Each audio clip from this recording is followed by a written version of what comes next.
Good morning. Today is Thursday, July 16th, and we will be looking at the second chapter of Luke, and I hope everyone is in a Christmas mood. Because the second chapter of Luke, of course, begins with what I like to call sometimes the Linus from Peanuts gang's part. Is, you know, in the Peanuts Merry Christmas, Linus reads this very section, verse 1 through 20 in chapter 2. The birth of Jesus took place in this way. That's how it begins. And he reads the whole thing until verse 20. Then that's it. It's 20 verses of the birth of Jesus, the Christmas Eve passage, if you will, when we come together for church on Christmas Eve. And so Merry Christmas for that, the beginning of our chapter 2, looking at it. And so I don't want to go over that too much because we're very familiar. Even those of us who don't even attend church that often are pretty familiar with the birth of Jesus in Bethlehem of Judea happened in this way. So what we do in the church, though, is we meld it in with a little bit of the Matthew part. So you'll be like, hey, I'm looking for the wise men. Where are they? They're in Matthew, not Luke. So that's the difference there. So Merry Christmas for that. And then we'll just move on to some of Jesus' childhood. So I want to talk about Simeon and Anna. We have an encounter with Simeon and Anna. Jesus is young, and they both bless him in their own way, and they're at the temple. And they're both elderly.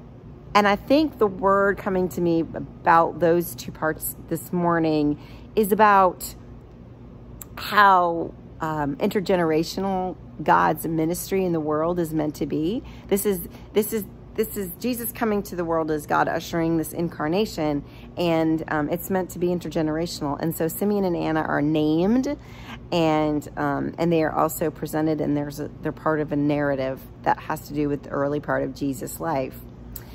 Jesus then gets lost, and I'm very familiar with this story, and I was in seminary and then afterwards, but I'm not as compelled about it as I am now after being a mom. And I am mom to a child who had a very young and very small, Jesus was like 12 when this happened, who my child would just run away, and she would just go away from me in public places and get lost. She did it on several memorable occasions where, you know, I have to contact authorities and see where my child's gone, until she was 6.5. Just got lost, and I didn't know if I'd ever see her again several times in her life. So I remember one occasion, she was about 2.5, tiny little kid, and she got lost. And when we found her, she did not realize that she was lost. She was, in fact, never looking for me or anyone that she knew when she would wander away. She wasn't lost. We just had lost her. It's usually, hi, mommy, look how fun this is. Or wherever she was. She was in the paddle boats of a recreation store at the time. And we were in the clothes when I lost her. And she got a long way off from me. But we locked down the store and we found her. She was sitting on one of the paddle boats laughing. Just having fun. And I feel like Jesus was the same way. He was in the temple. He's like, didn't you expect me to be here? This is where I am. And it's sort of, I so get that now that I'm a parent of a child that would wander away intentionally and then be fine with it. Oh, here I am. I'm over here. I know it's a parking lot and I could get hit, but I just wanted to escape from my 5-point harness just to see if I could. I'm just glad we're past that. She's still with us. We still know where she is. She's 11, 12. No, she's 13. So we're in a good place. We're in a good place. I wish I knew how old she was. But yeah, Jesus gets lost. And like any other kid, his parents go furiously looking for him.